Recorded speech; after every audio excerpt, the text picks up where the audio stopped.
శ్రీకాకుళం జిల్లా డివిజన్ కేంద్రం పలాస కాశీబుగ్గ బస్టాండ్ ఆవరణలో బీజేపీ శ్రేణులు నిరసన ర్యాలీని చేపట్టారు. ఈ సందర్భంగా బీజేపీ జిల్లా అధ్యక్షుడు ఉమామహేశ్వరరావు మాట్లాడుతూ రాష్ట్రంలో పెంచిన విద్యుత్ ఛార్జీలు వెంటనే తగ్గించాలని కోరారు. రాష్ట్రంలో వైకాపా ప్రభుత్వం అధికారంలోకి వచ్చాక 8 సార్లు విద్యుత్ ఛార్జీలు పెంచి పేదవాడి నడ్డి విరుస్తుందన్నారు.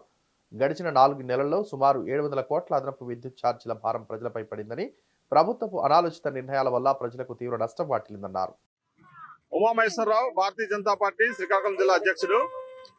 ఈరోజు ఈ రాష్ట్రంలో వైఎస్ఆర్ ప్రభుత్వం ముఖ్యమంత్రిగా జగన్మోహన్ రెడ్డి గారు ప్రమాణ స్వీకారం చేసిన తర్వాత ఒక 8 సార్లు విద్యుత్ ఛార్జీలు పెంచడం జరిగింది రాష్ట్రంలో.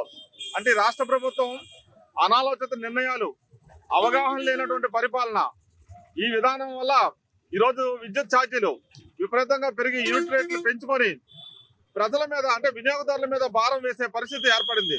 గత 3 నెలల్లో చూసుకుంటే దాదాపు 700 కోట్ల రూపాయలు ప్రజల మీద భారం పడిందని చెప్పి ఈ సందర్భంగా తెలియజేస్తున్నాను. విద్యుత్ ఛార్జీలు వినియోగదారులు చూసుకుంటే ఇప్పటికి ఈ 4 ఏళ్ల కాలంలో ఇప్పటికీ 4 సార్లు 4-5 రెట్ల మేరకు విద్యుత్ ఛార్జీలు పెంచడం జరిగింది. ఇలాంటి పరిస్థితులు ఈ రాష్ట్రంలో ఉన్నాయని చెప్పి మేము రాష్ట్ర వ్యాప్తంగా ఈ ధర్నాన్ని మా రాష్ట్ర అధ్యక్షురాలు శ్రీమతి పురంధరేశ్వరి గారు ఇచ్చిన పిలుపు మేరకు శ్రీకాకుళం జిల్లాలో ప్రతి అసెంబ్లీ కేంద్రంలో కూడా ఈ రాష్ట్ర ప్రభుత్వం విద్యుత్ ఛార్జీలు పెంచిన దానికి నిరసనగా మేము ధర్నాలు చేసి వినతి పత్రాలు కూడా అధికారులకు ఇవ్వడం జరుగుతుంది. ఈ రోజు చూసుకుంటే బొగ్గు నీళ్ళు 2 రోజులకు సరిపడే బొగ్గు నీళ్ళు అంటే ధర్మల విద్యుత్ కూడా 2 రోజులు సరిపడే బొగ్గు నీళ్ళు ఉన్నాయి. అలాగే మనకి ఈ జల విద్యుత్తును చూసుకుంటే దాన్ని కూడా అంతంత మాత్రంగానే ప్రొడ్యూస్ చేసే పరిస్థితులు ఏర్పడుతున్నాయి. అంటే 24 గంటలు కరెంట్ ఇచ్చే పరిస్థితి లేదు. సరికదా విద్యుత్ వినియోగదారులకు కూడా తన జేబులకు చిల్లులు పడే పరిస్థితులు ఈ రాష్ట్రంలో నెలకొన్నాయి. అంటే విద్యుత్ భారం అత్యధికంగా ఈ రాష్ట్రంలో ప్రజల నెత్తిన పడుతుందని చెప్పి ఈ సందర్భంగా మేము ప్రజలకందరికీ మీ ద్వారా తెలియజేస్తున్నాం.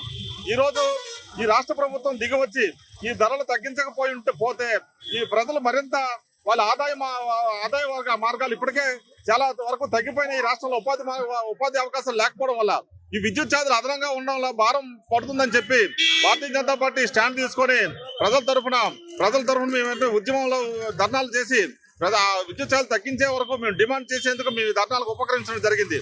ఈ వీడియో కనుక నచ్చినట్లయితే please like and share and subscribe.